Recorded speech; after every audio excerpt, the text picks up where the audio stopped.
नमस्कार बच्चों, कैसे हैं आप? उम्मीद करती हूँ कि आप सब खुश होंगे। बच्चों, आज मैं आपके लिए लेकर आई हूँ एक बहुत ही रोचक कहानी। ये कहानी है भगवान शिव के भक्त परशुराम जी की। भगवान परशुराम को गुस्सा बहुत आता था, लेकिन वो ज्ञानी भी बहुत थे और ये ज्ञान उन्होंने अपनी मेहनत से पाया था। बच्चों, क्या आपको मालूम है भगवान परशुराम के गुरु कौन थे? उनका नाम जब रामभद्र था तो वो परशुराम के नाम से कैसे प्रचलित हुए? बच्चों, आज मैं आपको इस कहानी के जरिए इन सवालों के जवाब दूंगी, लेकिन उससे पहले जानते हैं शिव भक्त परशुराम जी के बारे में कुछ अनोखी बातें। पौराणिक कथाओं के अनुसार काफी समय पहले की बात है। ऋषि जमदग्नि और उनकी पत्नी रेणुका शिव जी की तपस्या कर रहे थे। वो चाहते थे कि भगवान विष्णु उनके घर में जन्म ले। दोनों की तपस्या से प्रसन्न होकर शिव जी उनके सामने प्रकट हुए और बोले, आपकी तपस्या पूरी हुई। आपकी इच्छा के अनुसार भगवान विष्णु आपके घर में अपने छठे अवतार के रूप में पृथ्वी पर जन्म लेंगे। कुछ समय बाद ही भगवान विष्णु ने रेणुका के गर्भ से जमदग्नि के 5वें पुत्र के रूप में जन्म लिया। वो भाइयों में सबसे छोटे थे। उनका नाम रामभद्र रखा गया। रामभद्र के चेहरे का तेज अपने सभी भाइयों से बहुत अलग था और वो पढ़ने में भी बहुत होशियार थे। उन्होंने बहुत ही कम उम्र में सारे वेदों का ज्ञान प्राप्त कर लिया। कहने को रामभद्र ब्राह्मण कुल में जन्मे थे, लेकिन परशुराम युद्ध कला में भी रुचि रखते थे। अपने पुत्र के सीखने की लगन देखकर रामभद्र के पिता ने रामभद्र को शिव जी की तपस्या कर उन्हें अपना गुरु बनाने की सलाह दी। पिता की आज्ञा मानकर रामभद्र शिव की तपस्या करने लगे।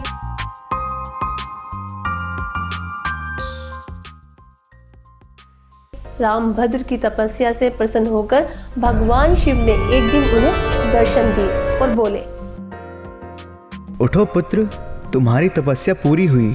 पुत्र, मांगो, तुम्हें क्या वरदान चाहिए? हे प्रभु, आप मुझे दिव्य अस्त्र शस्त्र और युद्ध में निपुण होने की कला का वरदान दीजिए। रामभद्र, मैं तुम्हारी निपुणता से बहुत प्रसन्न हूँ, इसलिए मैं तुम्हें अपना एक दिव्य अस्त्र परशु यानी कुल्हाड़ी वरदान में दे रहा हूँ। भगवान शिव से वरदान में परशु मिलने के बाद से ही लोग उन्हें परशु धारण करने वाले राम कहने लगे और फिर धीरे धीरे उनका नाम परशुराम हो गया। परशु मिलने के बाद परशुराम अपने माता पिता से मिलने आश्रम जाने लगे। इसी दौरान एक घटना और घटी। हेहर वंश के राजा कार्तवीर्य के पुत्र और महिष्मती नगर के राजा सहस्त्रार्जुन अपनी पूरी सेना के साथ जंगलों से गुजर रहे थे। विश्राम करने के लिए राजा की नजर परशुराम के पिता जमदग्नि ऋषि के आश्रम पर पड़ी। ऋषि जमदग्नि ने भी सहस्त्रार्जुन को अपने आश्रम का मेहमान मानकर उनका स्वागत किया। ऋषि जमदग्नि के पास देवराज इंद्र से प्राप्त दिव्य गुणों वाली कामधेनु नाम की एक चमत्कारी गाय थी। ऋषि जमदग्नि ने गाय की मदद से देखते ही देखते सहस्त्रार्जुन की पूरी सेना के लिए भोजन का प्रबंध कर दिया। कामधेनु गाय की ऐसी शक्तियों को देखकर सहस्त्रार्जुन के मन में उसे पाने की इच्छा जाग उठी।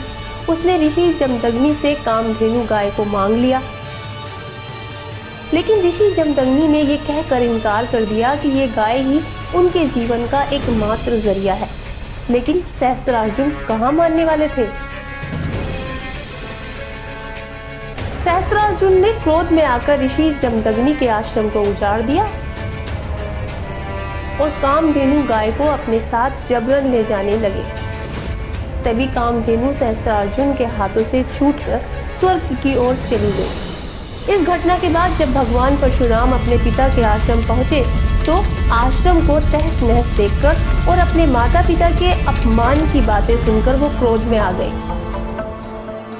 और उन्होंने उसी वक्त सहस्त्रार्जुन और उसकी सेना का नाश करने का संकल्प ले लिया। परशुराम भगवान शिव द्वारा दिए महाशक्तिशाली फरसे को साथ लेकर सहस्त्रार्जुन के नगर महिष्मती पहुंचे।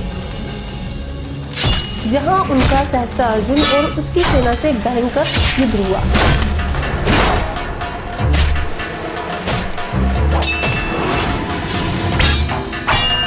जिसमें परशुराम ने अपने प्रचंड बल से सहस्त्रार्जुन की हजारों भुजाएं और धड़ परसे से काटकर उसका वध कर दिया।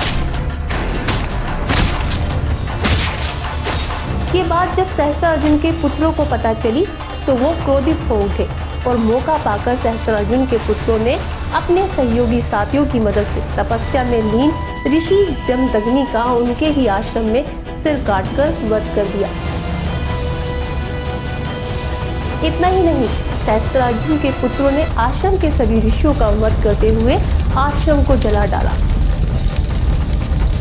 परशुराम की मां पति वियोग में सती हो गई। इस घटना के बाद जब परशुराम आश्रम पहुंचे और उन्होंने अपने मृत पिता के शरीर पर 21 घाव पाए तो वो इस कदर क्रोधित हो उठे कि उन्होंने तभी शपथ ली।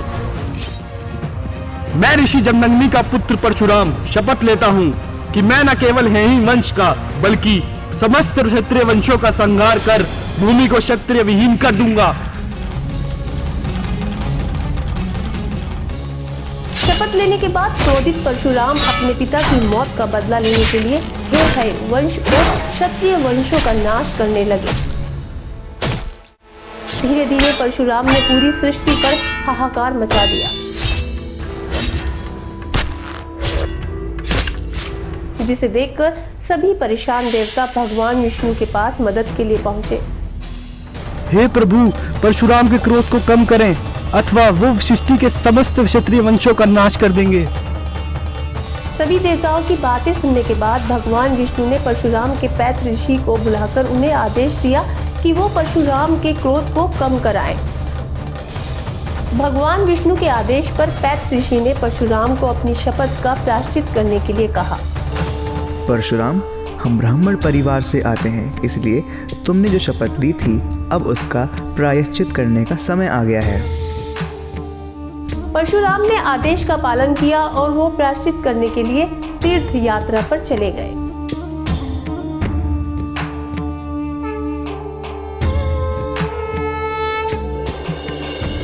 तो बच्चों, उम्मीद करती हूँ भगवान परशुराम की ये कहानी आपको अच्छे से समझ आ गई होगी।